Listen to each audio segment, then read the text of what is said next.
Hey everyone, Timothy Milam Jr. This is Milamasylum. I'm doing something a little bit different. I'm reviewing a film today, which is unlike what my normal content is. So I'll be trying this out. But the film that I just recently finished was Where the Crawdads Sing. And it's based on a global best-selling novel by Delia Owens, depending on how you pronounce it, or how she wants it pronounced.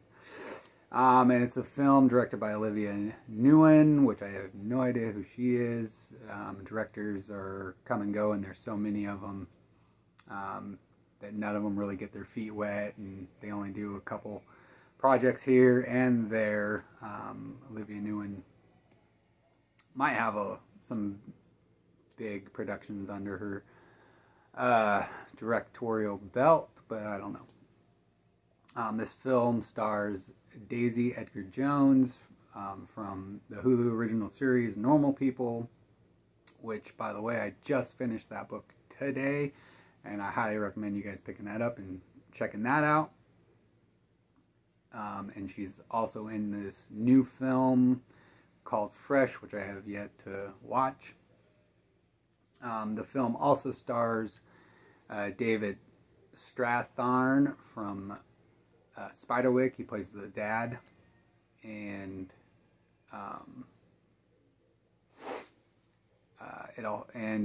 another actor who a little bit more credible than David is Garrett Dillahunt, who was in Looper, the TV series Blind Spot, Ambulance with Jake Gyllenhaal, The Last House on the Left. And then the cast is joined by a couple lesser known actors who kind of play like quote unquote love interest. And that is Taylor John, who was in Shadow in the Cloud with Chloe Grace from Kick-Ass, Sharp Objects that stars Amy Adams, Insidious, and Hunger Games #1. And then there's Harris Dickinson, who was in The Kingsman and the Maleficent films. These are two lesser-known actors that I don't know who they are, and I have only seen them in these few films. But anyways, Where the Crawdads Sing focuses around a girl who was abandoned by her entire family. Spoiler alert.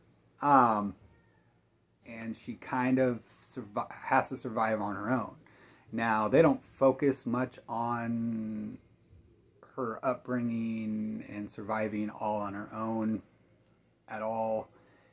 She's rumored to be like this marsh girl who's like part werewolf and glowing eyes and things like that, but none of the town folk focus at all on any of this aspect. You don't really hear any of that while you're watching this film, because it's mostly just focusing around like her love interest and that side of the story, which I find kind of interesting.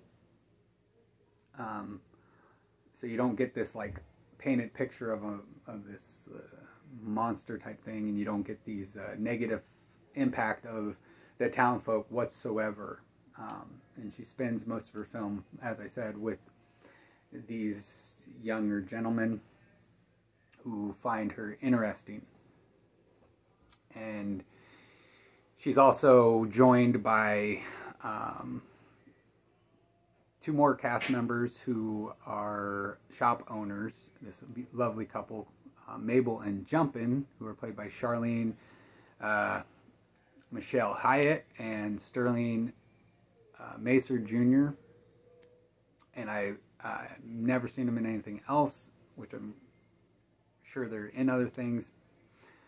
But as far as from me and everything that I watch, I have not seen them in anything, or at least haven't noticed them in anything. But anyways, the film also takes place in North Carolina, and the culture there and surrounding it. But like I said, they don't focus a whole lot on any negative real impacts on this girl.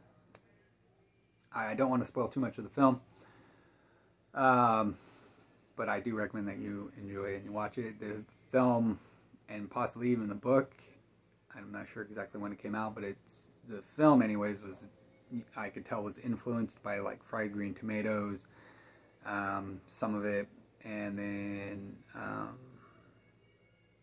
parts The Notebook. It's not as heavily of a romance as The Notebook, and it has more of the feel of the fried green tomato aspect of it. It's based in 1960s in North Carolina, and I'm not familiar with that year because I was born in the 80s. So, but anyways, overall, I do highly recommend the film. I thoroughly enjoyed it. It did tear me up at the end. It was a very emotional film, but I give it 4.5 stars out of 5. That's your review. I'm Timothy Almeida Jr. Until next time.